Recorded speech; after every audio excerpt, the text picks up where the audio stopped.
얼마 전에 한 방송업체에서 우리나라의 굉장히 열악한 환경이 오히려 우리에게 복으로 다가온다라는 그러한 내용의 내용을 가지고 방송하는 걸 잠깐 들은 적이 있습니다. 그 주요 요인은 지금 우리나라의 그 방산무기, 방위산업체에서 만드는 무기가 세계 시장에서 굉장히 좋은 호평을 받고 있다라는 겁니다.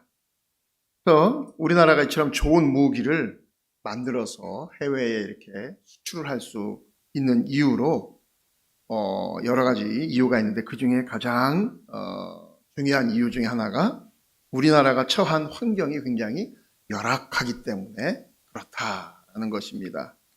그러면서 한 4가지로 그 이유를 이야기하는데, 첫 번째는 우리나라는 사계절이 다양한 날씨와 또 기온 탓에 어떤 무기든지 영하 40도에서 영상 40도까지 그 온도를 견딜 수 있을 만한 무기를 만들어야 한다는 겁니다. 여러분, 우리나라 겨울 날씨가 시베리아 날씨보다도 때로는 춥습니다. 왜냐하면은 그런 몽골이나 이런 데는 영하 35도, 40도까지 가도 습도가 없으니까 그렇게 춥게 느껴지질 않아요. 또 바람도 안 불고. 근데 우리나라는 이 습도가 있으니까 왜 우리 어르신들이 뼛속까지 시리다라고 한 말이 그게 습도 때문에 그렇게 추운 겁니다. 더 추위를 느끼는 거예요. 그래서 러시아에서 온 사람들, 이런 사람들이 우리나라 겨울을 이렇게 지내고 나면은 자기네 나라보다 더 춥다라고 그렇게 이야기합니다. 또 여름 날씨는 어때요? 막 이 습도 때문에 막 숨쉬기도 굉장히 힘들잖아요. 그러니까 또 이 아프리카에서 온 사람들이 자기네 나라보다도 더 덥다고. 왜냐하면 그런 데는 습도가 없으니까 그늘에 가면 시원하거든요. 근데 우리는 그늘에 가도 막 끈적끈적하고 덥고 합니다. 그러니까 그런 모든 온도를 다 견딜 수 있는 탱크라든지 자주포라든지 총이라든지 이런 걸 만들어야 되기 때문에 무기가 좋다라는 겁니다. 또 두 번째는 이 중국에서 오는 그런 미세먼지로 인해서 이 작은 입자에도 전자 부품 기계들이 고장이 나지 않아야 된다는 겁니다.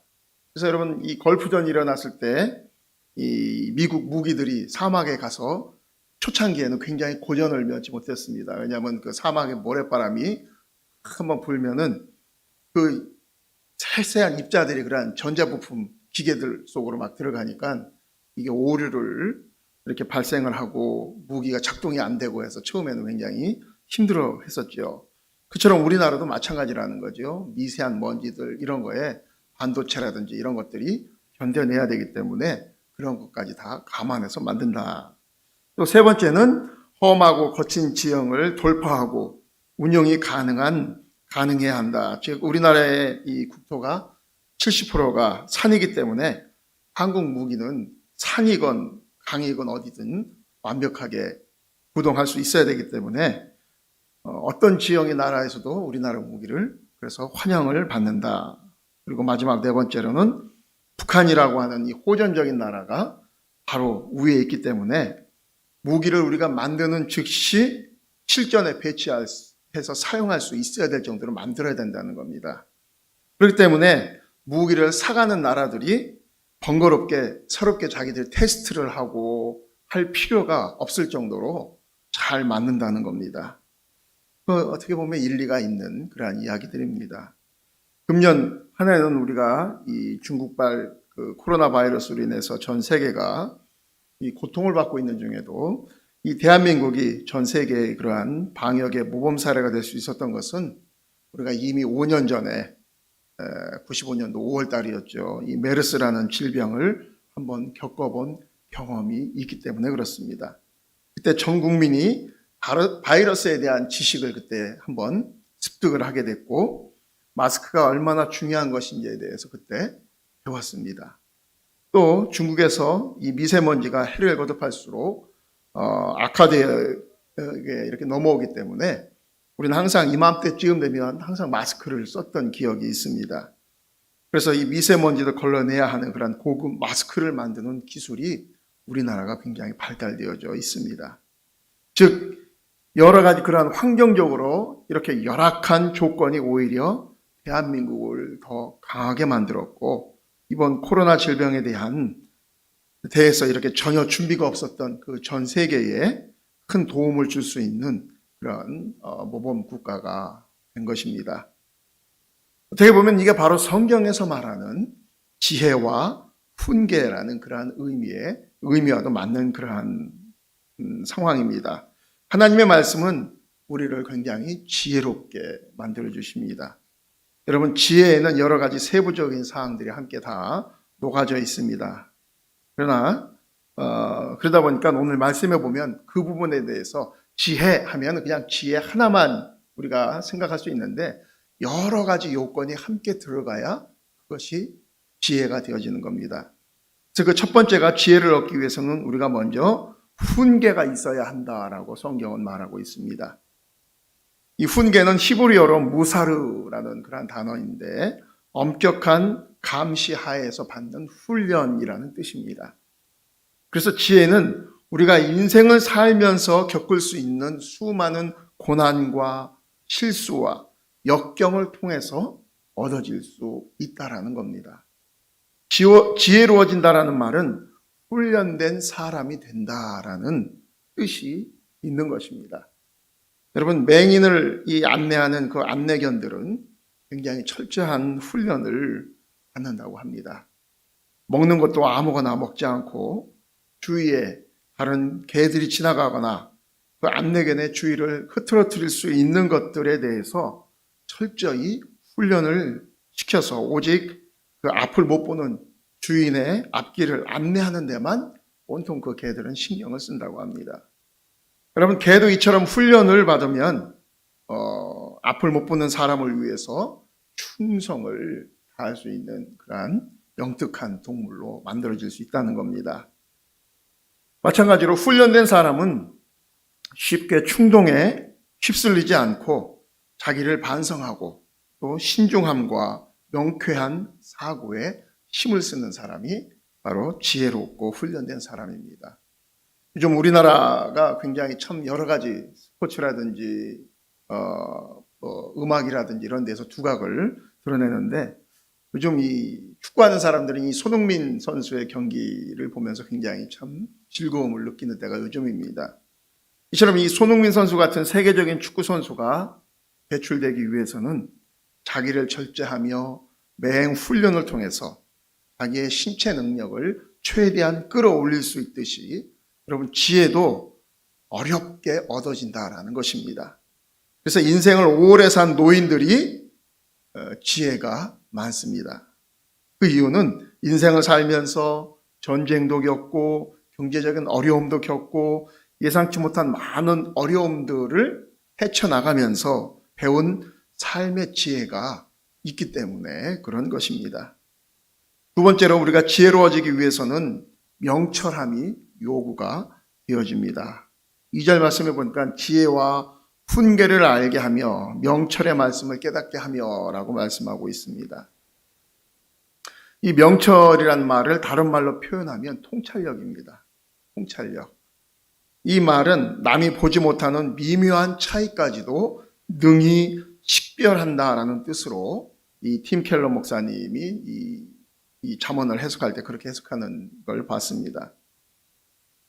근데 저는 누가 이렇게 피아노를 이렇게 연주하면은 뭐 잘한다라든가 못하면은 좀 미숙하네 이 정도밖에는 거기에 대한 제가 이 판단이나 표현을 할 수가 없습니다.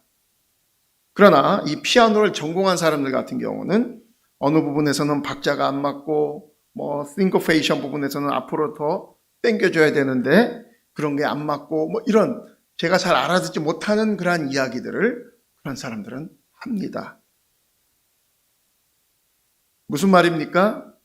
미세한 차이. 저는 미세한 차이를 잘 모릅니다. 피아노를 누가 쳐도 거기에 대한 그러한 것을 잘 구분하지 못하지만 전문가들은 그러한 미세한 차이를 구분해 낼 줄 안다라는 것이죠.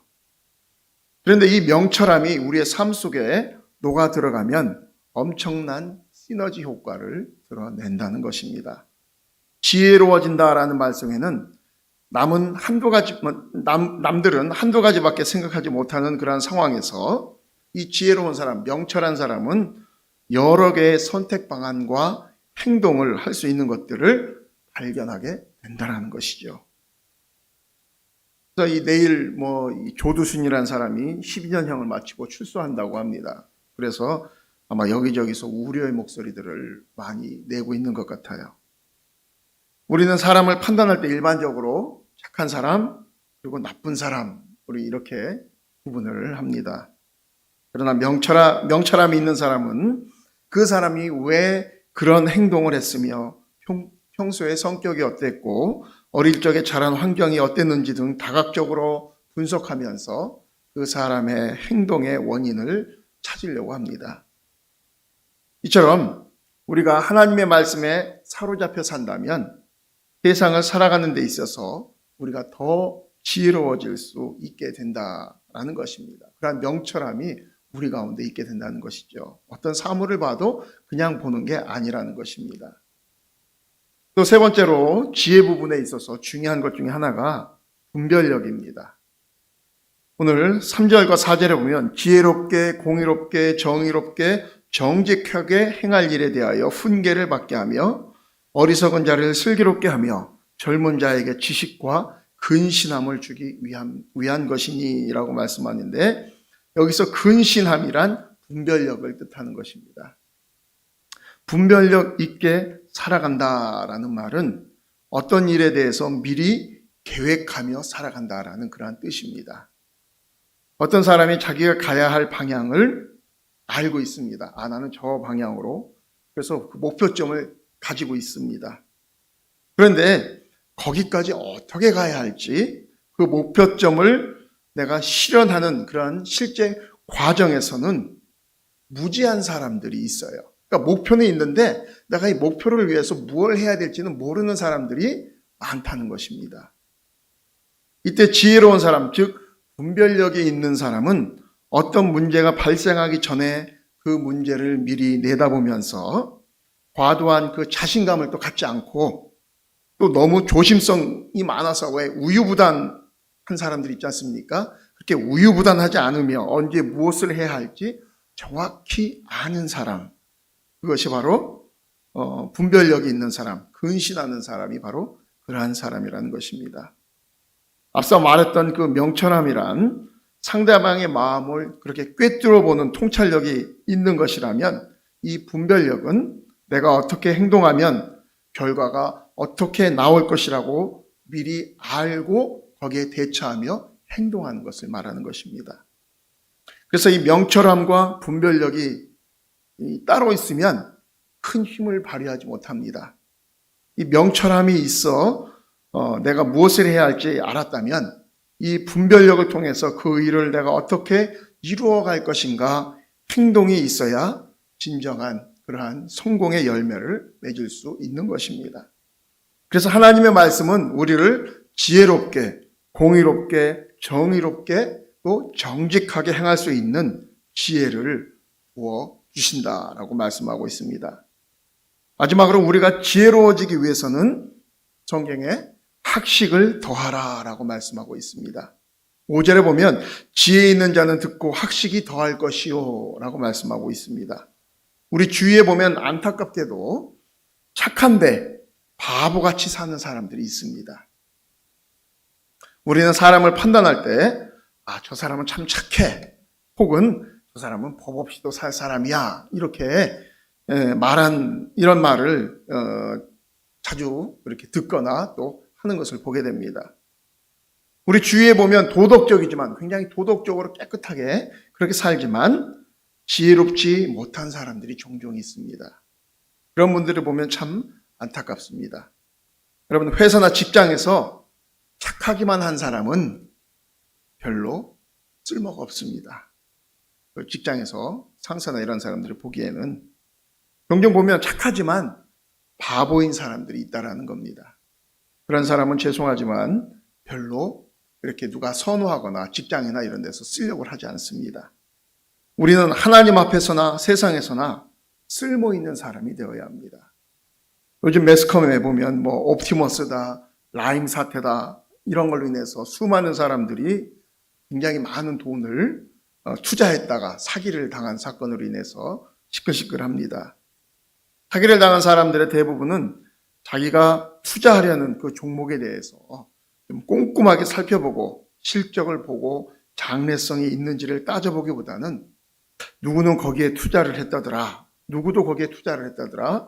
보니까 뭐 장관 누구도 몇 억을 거기다가 투자를 했다더라. 그런 힘있고 유력한 사람이 했으면 뭐 여기는 안전할 거야. 이렇게 결국 그러한 것만 보고서는 그 장관도 결국은 어떻게 됩니까? 사기를 당해서 뭐 9억인가 얼마를 날렸다고 하죠.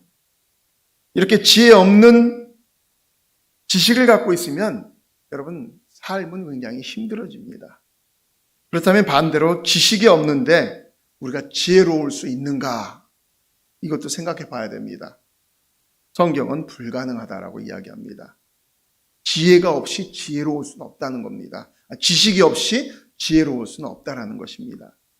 앞서 말씀드린 것처럼 우리나라가 요즘 그런 명품 무기들을 잘 만들어서 많은 나라에 수출을 해서 외화를 벌어들이고 있는데 그 무기들을 만들 때 만약에 우리가 그 만드는 사람들이 남의 것을 대충 모방해서 그냥 만들었다고 가정한다면 외적으로는 멋지게 잘 만들 수 있겠지만 성능적인 면에서는 아마 불량품으로 나올 겁니다. 그런데 그 대표적인 그렇게 하는 나라가 있습니다. 중국이 그렇게 많이 합니다. 중국은 다른 나라의 그러한 뭐 컴퓨터라든지 반도체라든지 이런 것들을 짝퉁으로 만들어서 혹은 자기들이 연구해 가지고서는 다 그것을 힘써서 만든 것이 아니라 해킹을 해 가지고서는 훔쳐와서 도둑질해서 그렇게 혹은 그 사람들을 다른 나라 사람들을 그 분야에 있는 사람들에게 연봉을 뭐 몇 배를 더 주겠다 해가지고 데리고 와가지고서는 사람들을 통해서 이렇게 만들다 보니까 중간에 고장 나고 퍼지고 그렇게 해서 어떻게 됩니까? 불량품으로 나오는 경우들이 많습니다. 돈을 들여서 연구하고 개발하고 시험하면서 오류가 나면 왜 오류가 났는지 그 원인을 찾아서 다시 고치고 해야 어떻게 됩니까? 지식이 쌓이는 겁니다. 지식이 쌓이는 겁니다. 그런데 중국은 그런 것 없이 남의 것 도용해서 만들다 보니까 시간은 절약되지만 지식이 거기에 대한 전문 지식이 없이 만들다 보니까 큰 성능을 내지는 못하는 겁니다. 이처럼 어떤 해당 주제에 대한 지식이 있어야만 지혜와 훈계와 명철함과 분별력으로 그 지식을 키워나갈 수 있다라는 것입니다. 그래서 오늘 본문 5절에 보면 지혜로워지려면 학식을 더하라 라고 말씀하고 있습니다. 우리가 지혜로워지려면 인간은 죄인이라는 본성을 깨닫고 그 위에 고난과 죽음, 하나님의 사랑과 자비하심 등을 우리가 이해를 해야 합니다. 그래서 지혜란 생각과 경험을 통해서 우리의 삶을 경쟁력 있게 다룰 수 있는 실력을 쌓는 것입니다. 그것들이 하나님의 말씀인 성경 안에 다 담겨져 있는 걸 우리는 알 수가 있습니다. 그래서 인생의 생사화복을 주관하시는 분이 우리 하나님이시기 때문에 하나님은 당신의 사랑하는 자녀들이 인생을 복되게 살도록 그 복된 말씀들을 다 이 하나님의 말씀 안에 담아두셨습니다. 그래서 하나님의 말씀이 감추어진 보배라고 그런 말씀들을 많이 합니다.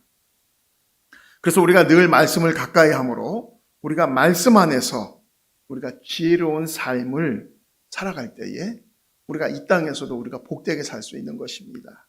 저와 여러분 모두가 늘 하나님의 말씀을 항상 가까이 둠으로 인해서 이 말씀 안에 숨겨져 있는 이 복된 것들을 캐내어 우리가 그것을 사용함으로 인하여 복된 그리스도인이 되어질 수 있으시길 주님의 이름으로 축원드립니다. 우리